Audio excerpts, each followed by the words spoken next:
Hey everyone, CreamCuber here, and this will be a video about how you can get better results in WCA competitions. First of all, I'll talk about my official results. Please make sure that my official results are at a level where this video will be helpful for you.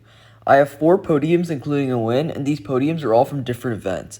My highest ranked event is Clock with a 625 PR single, 538 in the world, and a 796 PR average, which is 629 in the world, both of which are in the top 20 in California. For 3x3, I have a 754 PR single and an 886 PR average.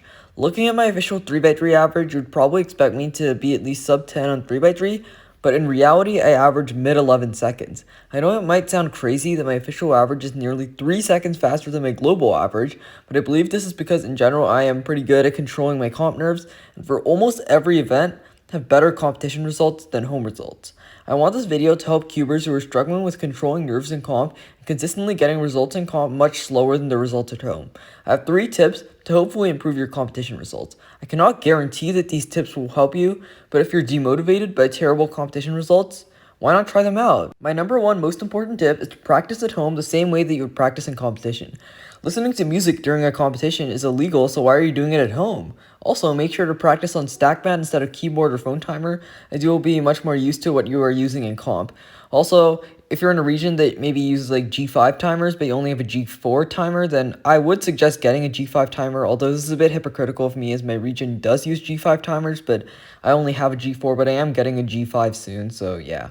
Try to replicate everything that you do in comp. If you wear earmuffs during official attempts, wear earmuffs while practicing at home. If you don't wear earmuffs, don't wear them. Also, around a week before the competition, every day you're practicing, use a cube cover like a paper cube box and pretend that you actually are in a competition, warming up before each attempt. It's recommended to turn on comp sim noise. I'll link that in the description, preferably without headphones, even if you are using earmuffs. Also, replicate the number of attempts that you will get in a competition. For example, if the competition is 3 rounds of Pyraminx, which is an AO5 event, then do the number of events that you'll get in comp. 3 rounds times 5 solves per round equals 15 solves in total. However, if the competition, for instance, has 1 round of square 1 with a cutoff of 45 seconds, then replicate the cutoff by stopping at 2 solves if you do not make the cutoff in those first 2 solves. Try to follow the schedule on the competition, so if square 1 is between the first and second rounds of Pyraminx, then do square 1 between your Pyraminx rounds. Also, try to use the competition psych sheet to determine if your average will make it to the next round according to the psych sheet. Sure to only do this competition simulation once a day, as it will become less realistic if you do it multiple times a day. Another tip that I believe is important is to set goals where you're unsure about what you need to get to achieve that goal. An example of this is if you want to make 3x3 finals, which is the top 12 competitors, but you're unsure what you need to get to make 3x3 finals because obviously some people could do better or worse than expected on the psych sheet. However, more solid goals like getting a sub 8 single, it doesn't depend on what other competitors get, and a sub 8 single will always be a sub 8 single. I've seen that if I set goals like advancing to the next round or beating a friend, I get much less nervous than if I set goals like breaking my PR single or getting a sub 9 average because I don't know what to aim for. This also means that even if I get some bad solves in the average, I know it's still possible that everyone else messes up. I should still keep trying because you never know what makes finals until the results are entered on WCA Live. My final tip is to ask yourself why you're nervous for the round at all. I know that people get poor comp results and they say that they're just really nervous.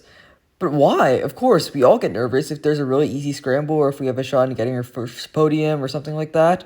But if it's just 3v3 first round, where you know that even if you really screw up, you'll still make second round, then what are you nervous for? I mean, maybe except if you already have a DNF in the average and you don't want the average to be DNF'd. Or maybe you have a shot of getting PR average, but you'll still make the next round even if you don't. This is also why I try not to set solid goals, because they generally make you much more nervous for your following solves than non-solid goals. And that brings me to the end of my 3rd tip. I hope this video helped you in some way, but if it didn't, then I'm really sorry for wasting your time.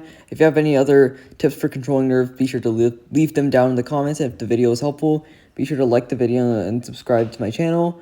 And we're almost at 500 subs, and yeah, it'll be pretty cool to hit that milestone because of this video. Thanks for watching.